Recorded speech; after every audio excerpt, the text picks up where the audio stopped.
नहमदु व नुसल्ली अला रसूलिहिल करीम अम्मा बाद बिस्मिल्लाहिर्रहमानिर्रहीम। मैं हूँ उम्मे हुज़ैफ़ा और हम लोग फ़ेल मुज़ारे पढ़ रहे हैं।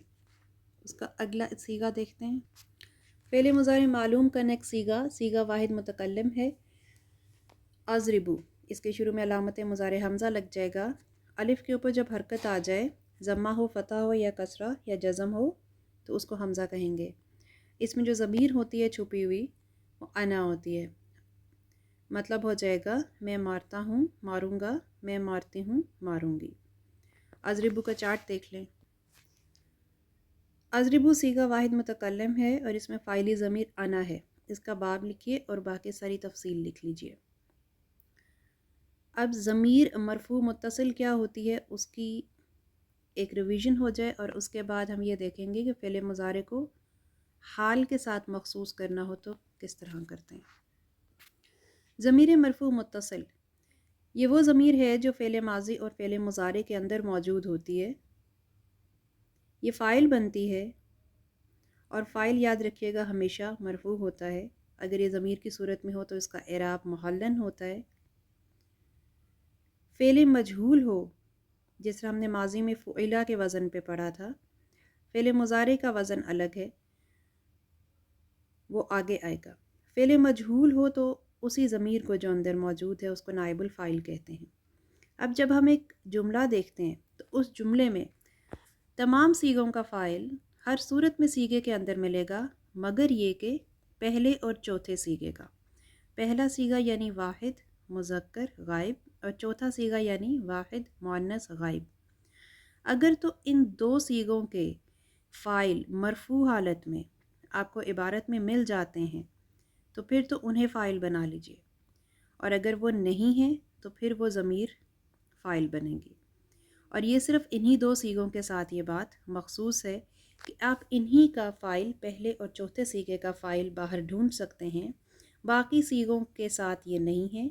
बाकी तमाम 12 सीगे जो हैं उनका फ़ाइल वही ज़मीर है जो ज़मीर मरफ़ू मुत्तसिल कहलाती है। सिर्फ़ पहले और चौथे सीगे का फ़ाइल इसम ज़ाहिर की सूरत में जुमले में मौजूद हो सकता है। ये देखिए ये जुमला फ़ेलिया है। हमने 3 तरह के मरफ़ू इसम लिए हैं, वाहिद, तस्निया और जमा। जैसे अलमुस्लिमु, अलमुस्लिमानी, अलमुस्लिमूना। अलमुस्लिमु वाहिद यानी एक मुसलमान है। अलमुस्लिमानी, आनी की जो आवाज़ आखिर में आती है ये तस्निया मरफ़ू की अलामत होती है। और अलमुस्लिमूना, मूना यानी आप इसके वाव पे गौर करेंगी, वाव की आवाज़ पे, कि ये मरफ़ू है। तो ये तमाम तीनों जो इसम है ये मरफ़ू हालत में है और फ़ाइल हमेशा मरफ़ू होता है। कैसे पता चला ये फ़ाइल है? इसलिए कि इससे पहले एक फ़ेल मौजूद है, जाअला, उसने बनाया।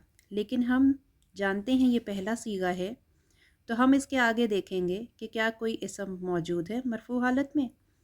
तो जाअलल मुस्लिमु मौजूद है। तो अब हम उसने बनाया नहीं कहेंगे, हम कहेंगे मुसलमान ने बनाया, एक मुसलमान ने बनाया। और ज़हबल मुस्लिमानी, ज़हबा भी पहला सीगा है, या तो इसके अंदर निकाल लीजिए ज़मीर। लेकिन जब हमने देखा इबारत में तो बाहर मौजूद है एक इसम जो मरफ़ू हालत में है। आनी की आवाज़, तस्निया में आनी की आवाज़ पे गौर करके उसको मरफ़ू बताया जाता है। इसका एराब हरूफ के एतबार से होता है, अलिफ़ को देखा जाता है। तो ज़हबल मुस्लिमानी यानी दो मुसलमान गए, ये फ़ेल माजी है इसलिए दो मुसलमान गए। नसरल मुस्लिमूना, मुस्लिमूना, ये ऊना की आवाज़ आती है तो ये भी मरफ़ू हालत है जमा में। तो मुसलमानों ने मदद की। तो ये आपने देखा ये फ़ाइल रफ़ई हालत में है और ये वाहिद था तो उसमें ज़म्मा के साथ था, तस्निया था तो अलिफ़ के साथ था और जमा था तो वाव के साथ था। तो इस तरह से ये जुमला बनाया जाता है। अब हम ये देख लेते हैं कि अगर फ़ेल मुज़ारे है तो उसको हाल के साथ कैसे मखसूस करेंगे। फ़ेल मुज़ारे आप जानते हैं कि इसका दो तरह से तर्जुमा होता है, प्रेजेंट टेंस में भी और फ्यूचर टेंस में भी। यानी हम आज तक अभी तक करते आए हैं कि वो मदद करता है और वो मदद करेगा, यंसुरु। लेकिन अगर हम उससे पहले एक लाम मफ्तूल लगा दें یعنی ایک لام جس کے اوپر فتح ہو تو وہ بن جائے گا لینصرو۔ اب آپ نے اس کا ترجمہ کرے گا کی طرح نہیں کرنا، یہ صیغہ واحد مذکر غائب ہے اور اس کا ترجمہ ہوگا وہ مدد کرتا ہے۔ اسی طرح لتفتح، لتفتح مؤنث کا صیغہ ہے، اس کا ترجمہ کھولے گی اس طرح نہیں کرنا، یہ ہوگا وہ کھولتی ہے، لتفتح۔ پھر ہے لیحسبون، حاسبہ یحسبو سے یعنی گمان کرنا، یہ آپ دیکھ رہے ہیں جمع مذکر غائب کا صیغہ ہے، تو ہم نے اس کا ترجمہ پریزنٹ ٹینس میں کرنا ہے، وہ سب گمان کرتے ہیں، اور یہ صرف کس وجہ سے آیا ہے، شروع میں جو لام مفتوح لگ گیا اس وجہ سے یہ فعل مضارع حال کے ساتھ مخصوص ہو گیا۔ اور اس کے بعد تثنیہ مذکر حاضر کا صیغہ بنایا ہے لتذهبانی۔ لتذهبانی جو ہے یہ صیغہ ہے تم دونوں جاتے ہو، تثنیہ مذکر حاضر۔ تو اس طرح سے آپ دیکھیں کہ اگر فعل مضارع حال کے ساتھ مخصوص کرنا ہو اور اس میں سے فیوچر ٹینس نکال دینا ہو تو اس سے پہلے ایک لام مفتوح لگ جاتا ہے جس سے ترجمہ پریزنٹ ٹینس میں آ جاتا ہے۔ تو اب تک کا سبق اتنا ہی تھا، شکریہ، السلام علیکم ورحمۃ اللہ وبرکاتہ، وآخر دعوانا الحمد للہ رب العالمین۔